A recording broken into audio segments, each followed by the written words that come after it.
ராமலிங்காவயம்.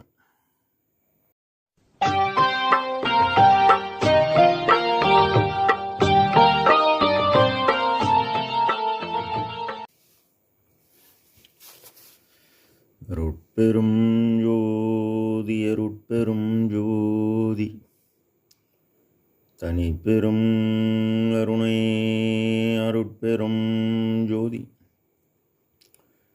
எல்லா உயிர்களும் இன்புற்று வாழ்க, வள்ளல் மலரடி வாழ்க வாழ்க. திருச்சிற்றம்பலம். அருட்பெருஞ்சோதி ஆண்டவரின் பரிபூர்ண அருளை அன்னவரையத்தால் பெற்ற அருட்பிரகாசம் பெருமான் திருவடிகளை மனமொழிமையால் போற்றி பணிகின்றேன் தயவுடன். நாம் செய்த செயலின் விளைவாக இன்ப துன்ப அனுபவங்கள் யாவும் வந்து கொண்டே உள்ளது. அவ்வாறு வருகின்ற துன்பம் யாவும் பொறுத்து எல்லா உயிரும் இன்பமாக வாழ எண்ணி நாம் செயல்பட்டாலே நமக்கு ஆன்மலாபம் கூடும். நம் பெருமான் அனுபவ சித்தி என்ற தலைப்பில் 4வது பாடலில்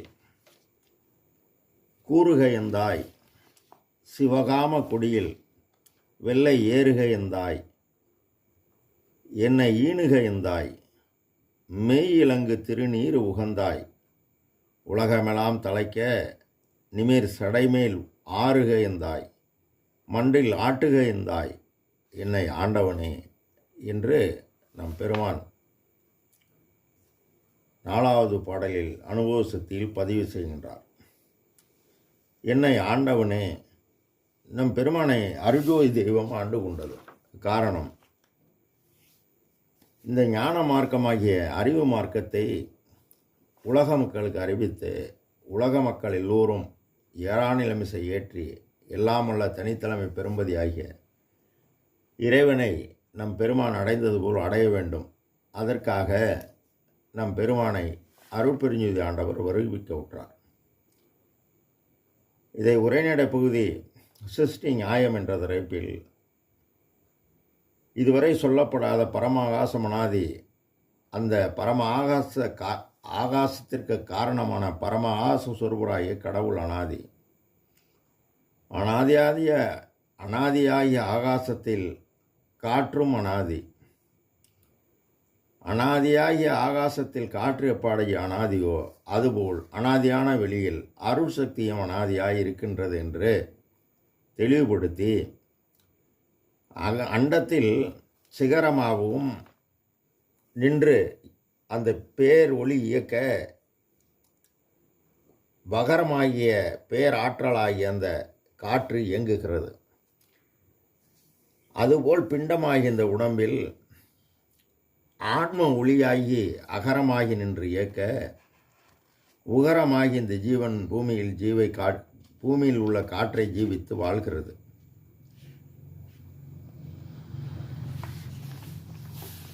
இறைவன் வியப்புற வேண்டுதல் வேண்டாமை இல்லாதவர்.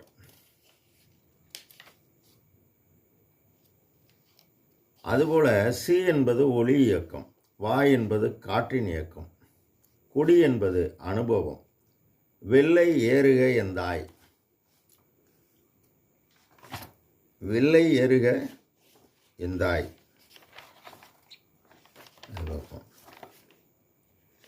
வெள்ளை ஏறுக எந்தாய் என்பது தர்மம் செய்த அனுபவம்.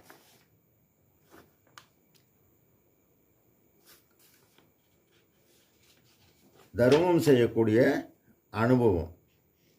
ஆக சிவகாம கொடி என்பது மனதின் செயல்பாடு, ஆன்மறிவுடன் கூடி விருப்பு வெறுப்பற்ற நிலையில் நம்முள் உள்ள நம் தலைவனை காண அது அனுபவமாக வேண்டும். அவ்வாறு அனுபவமாக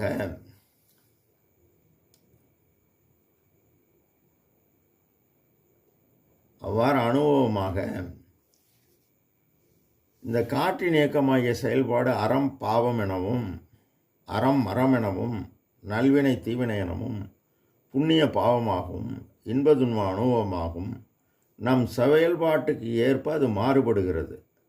இந்த தயவு நெறி உலகிலாருக்கு உண்மை கடவுளால் ஐயா மூலம் வழங்கப்பட்டது. இதற்கு முன் அகம் புறம் என்றனர். ஆனால் இப்போது புறப்புறமாகிய இந்திரிய ஒழுக்கம் அறிவு கருவியில் நின்று போய் பற்றக்கூடிய கண் ஒளியம்சம் பொருந்தியது. இது தயவாகணும். இது தயவாகி புறத்தில் உள்ள எல்லா உயிரையும் தம்முயிர் போல் எண்ணி கண்டு அப்படியே கலங்கணும். இது முதற்படி. அடுத்து புறப்புறம் செயல்பாடு பார்த்துருச்சு, கலங்குது.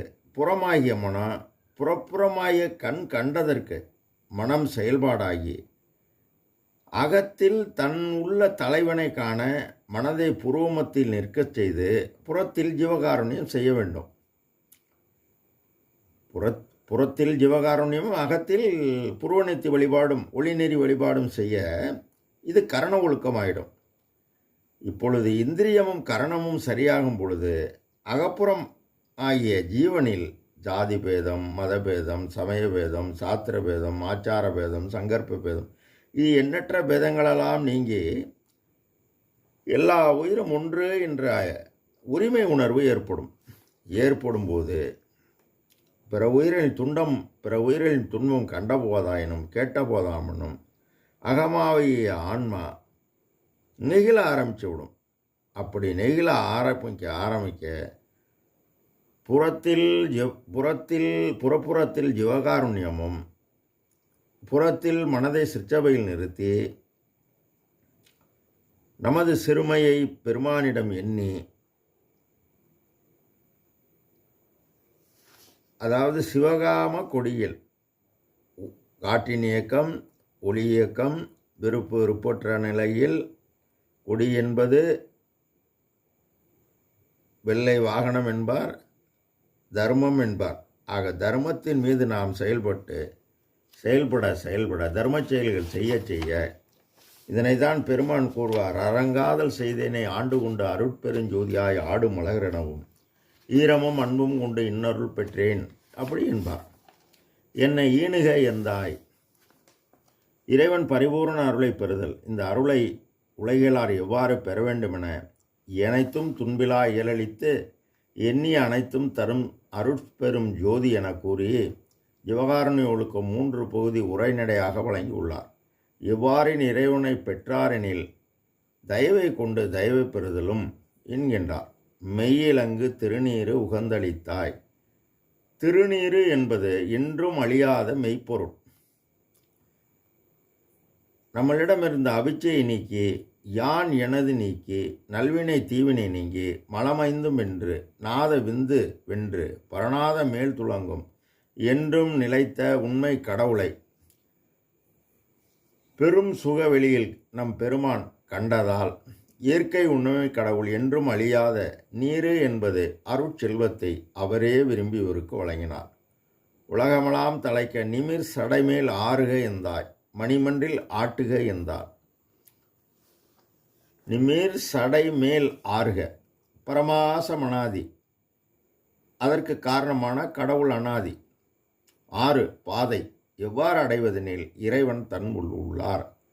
அவரை தயவை கொண்டு தயவை பெறுதலும் விளக்கத்தை கொண்டு விளக்கத்தை பெறுதலும் கூடுமே அல்லாது மற்றொன்றினால் கூடாது என்று நம் தம் ஆன்மறிவை கொண்டே கடவுள் நிலை அருள் அதை நாம் செயல்பட்டு ஆற்றலை கூட்டி அந்த ஆற்றல் மூலமாக நாம் அம்மாயம் ஆக வேண்டும்.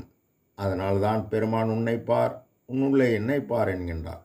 நம் பெருமான் எல்லாமுள்ள தனித்தலைமை பெரும்பதியாகிய இறைவனை கண்டு கனிந்து கலந்து நாமெல்லாம் மேலேற இந்த தெய்வநெறி உலகலாம் தலைக்க உலகலாம் பரவ ஐயா அருஜோதி தெய்வம் இவரை ஆண்டு கொண்டு ஆதியம் அந்தமில்லாத ஒரு அம்பலத்தாடும் ஜோதி தன்னே நினையுங்கள் சுகம்பெற விளைவீர்கள்.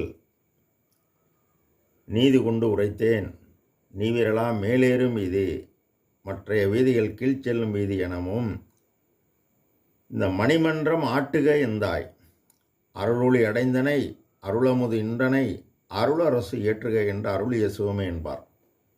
தோற்றுவித்தல், வாழ்வித்தல், துருசு நீக்குவித்தல், பக்குவம் அறிவித்தல், அருளல் என்னும் 5 தொழில் செய்து நம் எல்லோரையும் மேலேற்ற நம் பெருமான் பாடுபட்டு கொண்டுள்ளார்.